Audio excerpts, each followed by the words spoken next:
నమోస్త్వనంతాయ సహస్రమూర్తయే సహస్రపాదాక్షిశిరోరుబాహవే సహస్రనామ్నే పురుషాయ శాశ్వతే సహస్రకోటియుగధారిణే నమః. శివాయ గురవే నమః.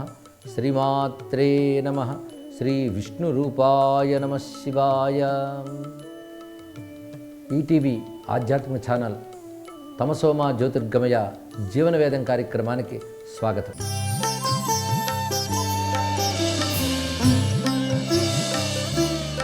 ధర్మముల గురించి వేదం చాలా చెప్తున్నది. ధర్మముల గురించి వింటూ ఉంటే మనస్సుకి హాయిగా కూడా ఉంటుంది. ఎందుకంటే ధర్మం భగవత్ స్వరూపం కనుక ఆనందం కలుగుతుంటుంది. అయితే ధర్మములు వింటున్నప్పుడు తప్పకుండా ఆచరించాలి అని అనిపించితే ఇంకా పుణ్యమే. వినడం ఒక విశేషమైతే ఇది తప్పకుండా ఆచరిస్తానని మనసుకు అనిపించాలి. కానీ కొంతమంది ధర్మాలు వినేటప్పుడు ఇవన్నీ వింటాం కానీ చేయగలమా ఏమిటి అంటారు. ఎప్పుడైతే ఏం చేయగలం అనుకున్నాడో వాడు చేయలేడు. చేయగలం అనుకున్నవాడే వేటినైనా చేయగలడు.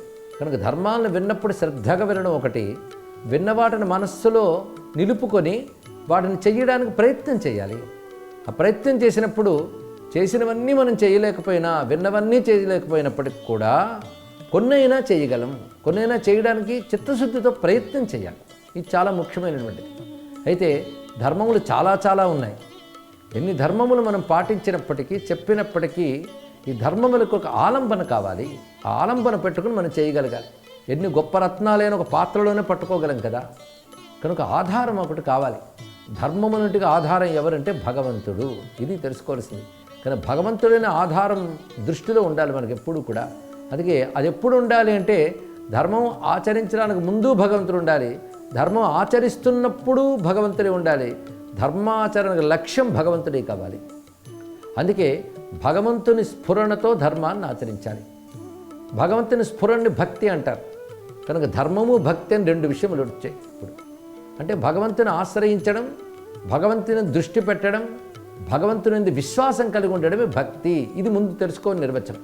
ఇక ధర్మము, ఈ ధర్మం శాస్త్రముల ద్వారా విన్న గొప్ప మంచి విషయాలన్నీ పాటించడమే ధర్మం. కొంతమంది అంటూ ఉంటారు భక్తి గొప్పదా ధర్మం గొప్పదా అని. ఇది నిజానికి వ్యర్థమైన మాట. రెండూ కలిసి ఉండడమే ముఖ్యమైనది. ధర్మం చాలా ప్రధానం. అయితే ధర్మం చేస్తే చాలు భక్తి అక్కలేదు కొందరు అంటూ ఉంటారు. కానీ భక్తి లేనివాడు ధర్మం చేయలేడు. ఇది తెలుసుకోవాలి. భగవంతుడనే విశ్వాసం లేనప్పుడు ధర్మాన్ని ఎక్కడ చేస్తాడు?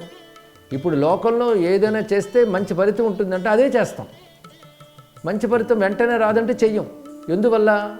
అది లోకం మీద దృష్టి ఉండడం వల్ల. అదే భగవంతుడి మీద దృష్టి ఉన్నదనుకోండి, అప్పుడు ప్రధానంగా ఉండేటువంటి విషయం ఏంటి అంటే ఆ పరమాత్మ చూస్తున్నాడు గనక నేను అధర్మం చెయ్యరాదని స్పృహ ఉంటుంది. అది ఎల్లవేళలా భగవత్ స్పృహతో ధర్మాన్ని ఆచరించాలి. మొత్తం వేదం చెప్పినటువంటి గొప్ప జీవన సూత్రం. భగవత్ స్పృహ ఎప్పుడు ఉండాలి. భగవంతుడి ఉనికి మీద నమ్మకం లేనివాడు ధర్మాన్ని ఆచరించలేడు. ఏదో లోకంలో కీర్తి కోసమో ఇంకా మరొకదాని కోసమో ధనం కోసమో తప్పనిసరి ధర్మాచరణ చేసినప్పటికీ ఆ ధర్మం నిలబడదు. కానీ భగవంతుని మీద దృష్టితో ధర్మం చేస్తే లోకం గుర్తించినా గుర్తించకపోయినా ధర్మం చేస్తాడు. ఎందువల్ల? భగవంతుడు గుర్తిస్తాడు, భగవంతుడు అనుగ్రహిస్తాడు అని అర్థం. అందుకే ధర్మాచరణకి దైవ స్పృహ ఉండాలి. ఇది ప్రధానమైన అంశం. ఈ విషయాన్ని శకుంతలాదేవి ఒకప్పుడు దుష్యంతుడితో చెప్తూ ఒక అద్భుతమైన మాట అంటుంది. ఏకోహమస్మీతి చ మన్యసేత్వం న హృచ్ఛయం వేత్సి మునిం పురాణం యో వేదితా కర్మణ పాపకస్య తస్యాంతికేత్వం వృజినం కరోషి. ఇది మహాభారతంలో కనబడే గొప్ప వృత్తాంతం.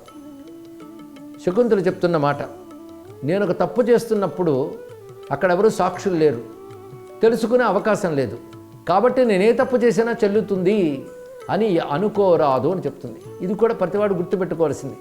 ఎందుకంటే దొరికితే దొంగ, లేకపోతే దొర అని ఒక మాట వింటూ ఉంటాం. కనుక ఎవరికి దొరకకుండా తప్పులు చేస్తున్నంతకాలం వాడు దొరలుగానే చలామణి అయిపోతూ ఉంటారు, గొప్పవారు అనిపించుకుంటూ ఉంటారు. కనుక అందరూ నన్ను గొప్పవారు అనుకుంటున్నారు కనుక నేను చేసిన తప్పు కూడా ఒప్పని వాడు సమర్థించుకోకూడదు. ఎందుకంటే ఇతరులకు తెలియకుండా నువ్వు చేసే తప్పుని తెలుసుకునేవాడు ఒకడున్నాడు. ఇది భగవత్ స్పృహతో ఉండడం అంటే ఇదండి. ఈ మాట చక్కగా చెప్తున్నాను. ఏకోహమస్మీతి చ మన్యసేత్వం. ఏకోహమస్మి, నేను ఒక్కడనే ఉన్నాను గనక ఇంకెవరు లేరు గనక తప్పు చేస్తూ ఉంటారు కొందరు. కానీ అంతర్యామి రూపంలో పరమాత్మ ఉన్నాడని తెలుసుకోవాలి. భారతీయ సంస్కృతిలో భగవంతుడు ఎక్కడున్నా అంటే అందరిలో అంతర్యామిగా ఉంటూ సాక్షిగా గమనిస్తూనే ఉంటాడు.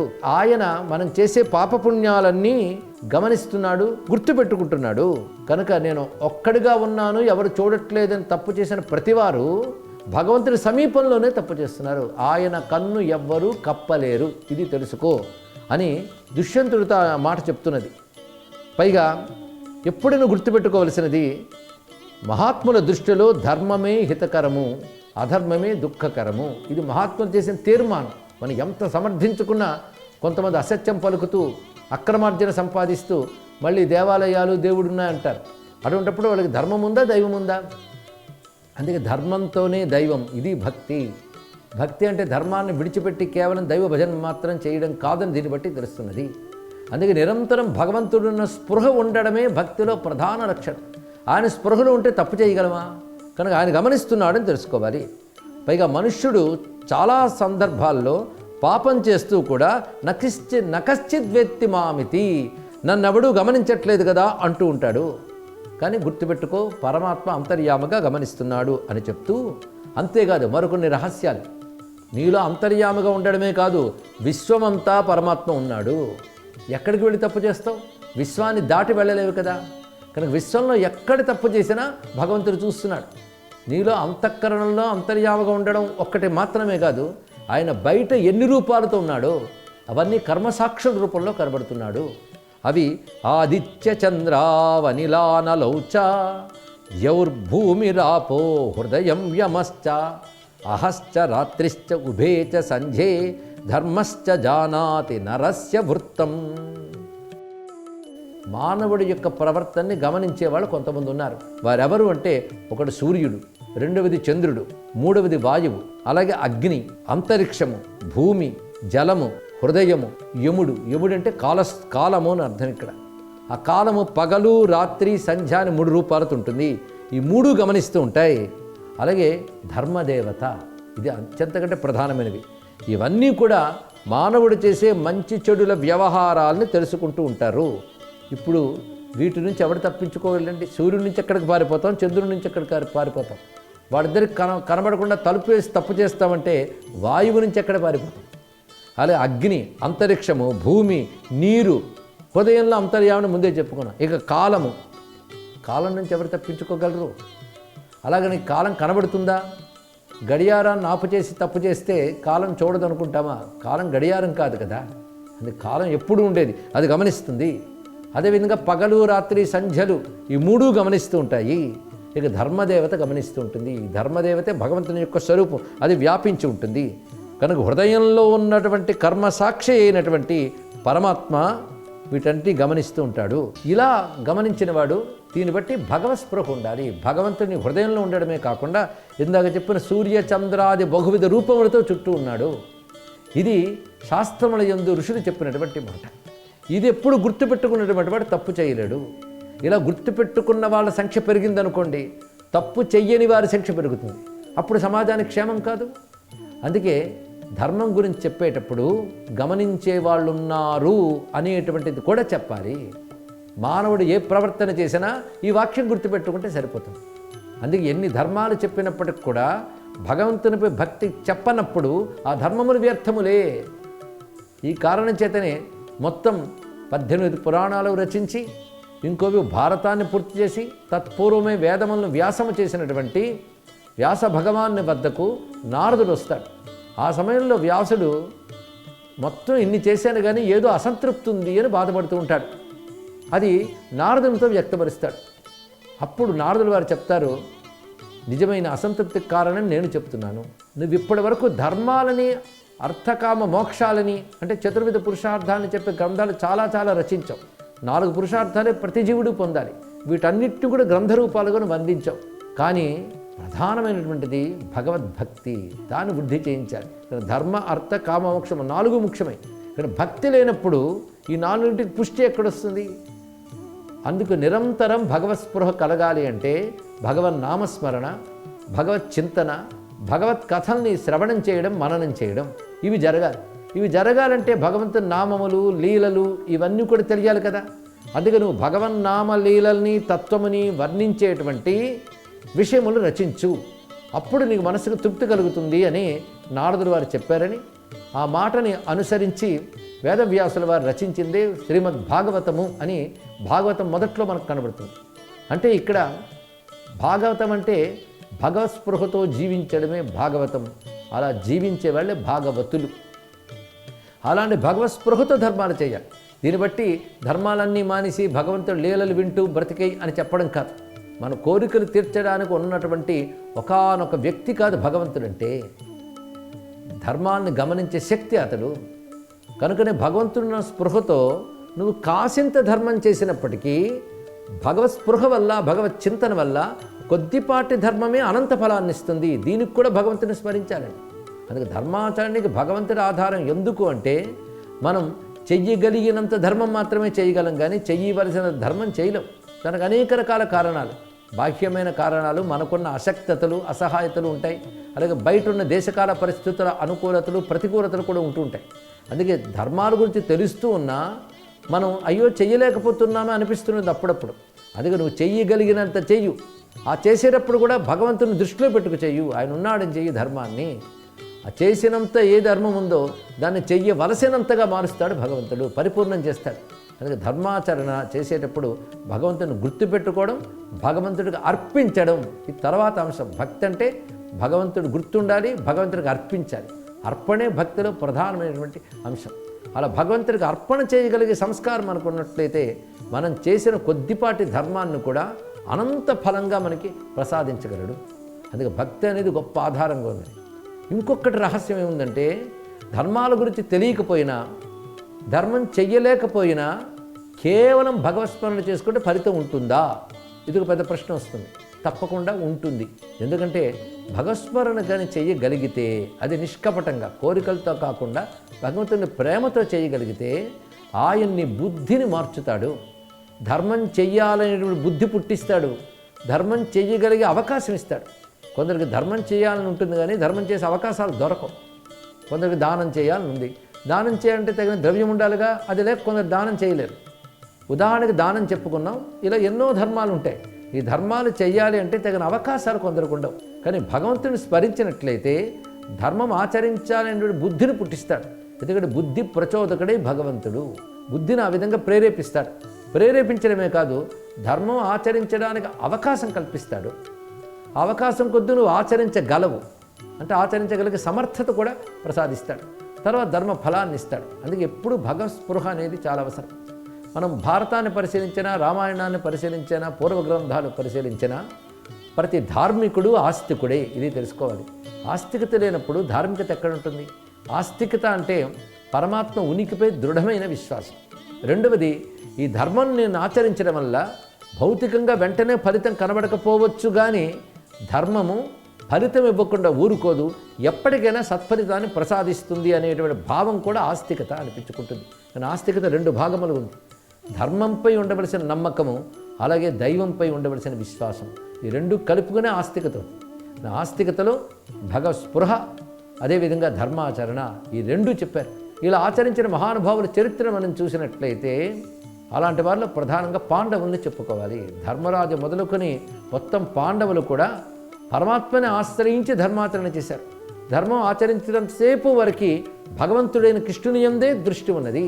అదేవిధంగా కుంతీదేవి కూడా ఒక మాట అంటుంది మన కృష్ణ పరమాత్మతో ప్రార్థన చేస్తూ, ఏమనంటే, నిన్ను గుర్తు చేసే ఆపదలైనా పర్వాలేదు, కానీ నిన్ను మరిపింపజేసే సంపదలు నాకొద్దు అన్నది. చాలా గొప్ప మాట ఉంది ఇక్కడ. ఎందుకంటే ఆపదల్లో భగవంతుని స్మరిస్తే ఆ రక్షణ లభిస్తుంది, జ్ఞానం లభిస్తుంది, సంతృప్తి లభిస్తుంది. కానీ సంపదలు ఎక్కువైపోతున్న కొద్దీ భగవంతుడు మనకి మరపులకు వెళ్ళిపోతాడు, జ్ఞాపకంలో ఉండడు. అటువంటిప్పుడు అదే పెద్ద దరిద్రం అన్నారు. అంటే భగవంతుడు గుర్తు లేకపోతే సంపదలే దరిద్రం, భగవంతుడు గుర్తుంటే దరిద్రం కూడా సంపదే అవుతుందని చెప్తున్నారు. అందుకే భక్తికి ఎంత ప్రాధాన్యం చెప్తున్నారు. ఇది తెలియక కొంతమంది ధర్మ మార్గం, భక్తి మార్గం అనేటువంటి వేరు వేరు దృష్టితో చూడడం ఉంది, చాలా తప్పు. అందుకే ధర్మం ఆచరిస్తూనే దైవం ముందు భక్తి ఉండాలి, అలాగే భక్తితో ఉంటూనే ధర్మాన్ని ఆచరించగలగాలి. ఈ రెండూ ఉన్నప్పుడు రెండు పుష్టిగా ఉంటాయి. అయితే తపస్సులు, దానాలు ఇత్యాదులు ఎన్ని చేసినప్పటికి కూడా ఉండవలసింది భగవంతుని యందు ఆధార బుద్ధి ఉండాలి. ఇది చెప్తూ మరొక మాట, భగవంతుని దృష్టిలో పెట్టుకున్నప్పుడు మరొక సులక్షణం మనకు వచ్చే అవకాశం ఉంటుంది. అదేమిటంటే అహంకారం లేకుండా ఉంటాం.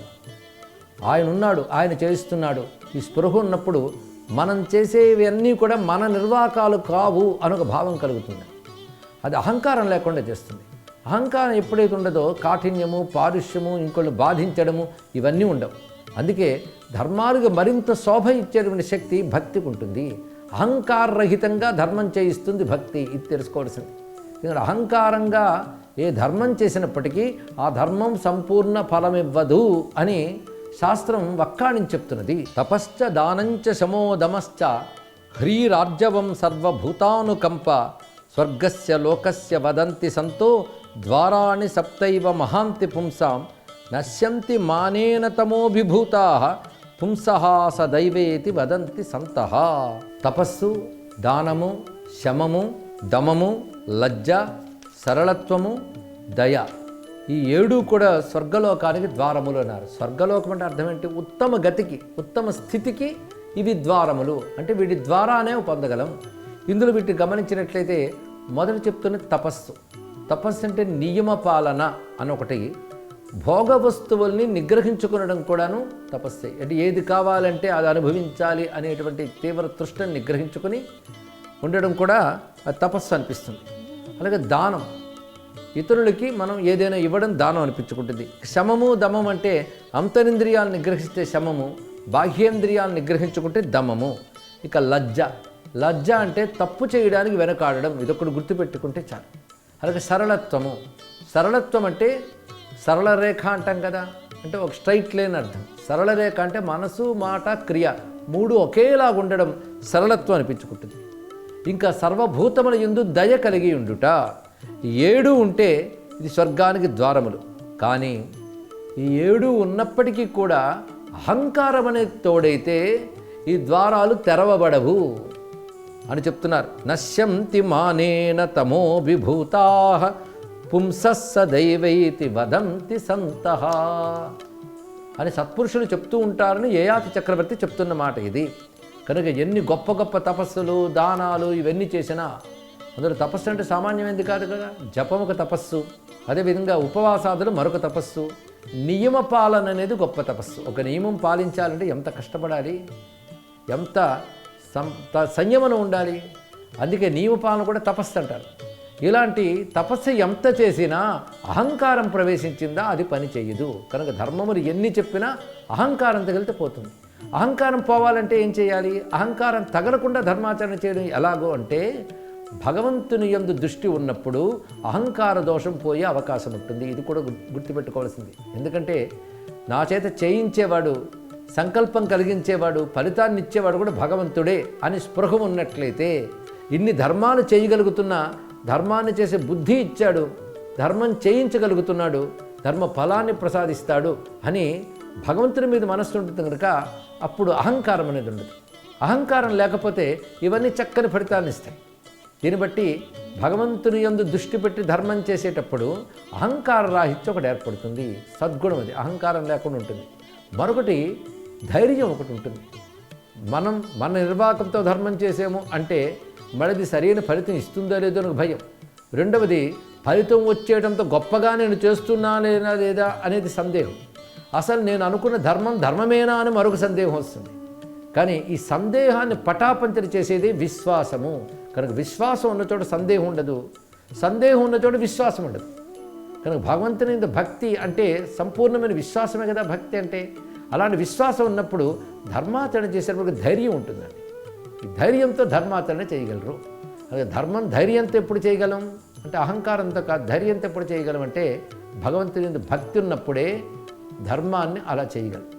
పైగా ఆపద కాలంలో మనకి రక్షించేవాడు ఉన్నాడు అని స్పృహ ఉన్నప్పుడు అది బ్రతుకుని చాలా కాపాడుతుంది.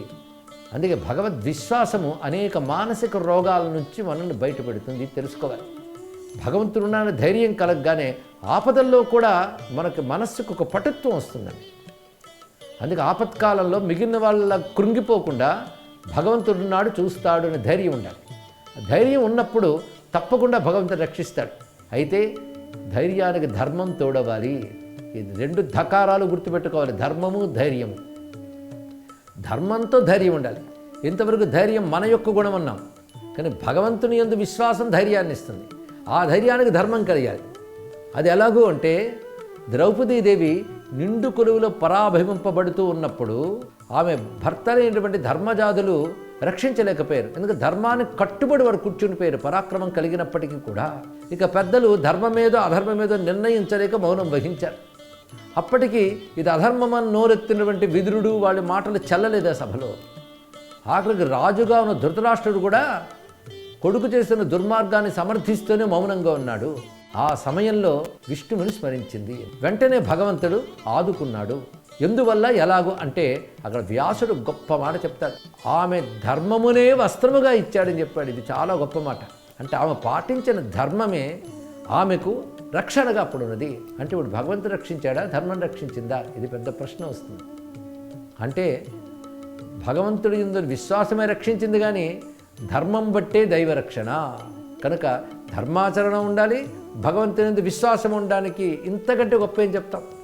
అదేవిధంగా జీవితంలో పరాభవం వనవాసం చేస్తున్న సమయంలో కృష్ణ పరమాత్మ వచ్చి మాట్లాడుతూ ధర్మరాజుతో అంటాడు, నువ్వు జీవితం ఆడుతున్న ఆ సమయంలో నేను అక్కడ లేను, నేను ద్వారకలో వేరే పని మీద ఉన్నప్పుడు ఆ జీవితం జరిగింది, లేకపోతే నేను వచ్చి నివారించేవాడిని, అది జరగకుండా కాపాడేవాడిని అన్నాడు. ఇక్కడ ఒక చమత్కారమైన భాష్యం రచిస్తారు పెద్దలు. ఏమనంటే, అక్కడ లేను అని కృష్ణుడు చెప్పడం సమంజసమా? మరి అక్కడ లేను అన్న కృష్ణుడు లేనప్పుడు ద్రౌపదిని ఎలా రక్షించాడు అని ప్రశ్న వస్తుంది. అంటే అర్థం, ద్రౌపదికి ఆ సమయంలో భగవంతుడు మనస్సులోకి స్పృహ రూపంలో వచ్చాడు కనుక రక్షించాడు. ఎంత ధర్మాచరణ చేసినప్పటికీ ఆ సమయంలో భగవంతుని శరణు వేడాలనే బుద్ధి కలగలేదు కనుక అక్కడ భగవంతుడు రాలేదట. అంత చక్కని వ్యాఖ్యానం చేశాను. అంటే ఒక్కొక్కప్పుడు కష్టం అనుభవించవలసి వచ్చినప్పుడు అటువంటి స్మరణ రాదు. అందుకే తెలుసుకోవాల్సింది ఏంటంటే, ధర్మాచరణ అవసరమే, దైవస్మరణ అవసరమే, 2 కలిసి వెళ్ళాలి అని దీనిలో చెప్తున్నారు. ఇది గమనిస్తూ భక్తితో కూడిన ధర్మం, ధర్మంతో కూడిన భక్తి, ఇదే మనకి ఇహము పరము కూడా లభింపజేస్తుందని చెప్పినటువంటి వేద సంస్కృతికి నమస్కరిస్తూ స్వస్తి. ఈ కార్యక్రమాన్ని తిరిగి చూడాలనుకుంటే www.youtube.com/ETV Life Spiritual లో చూడవచ్చు.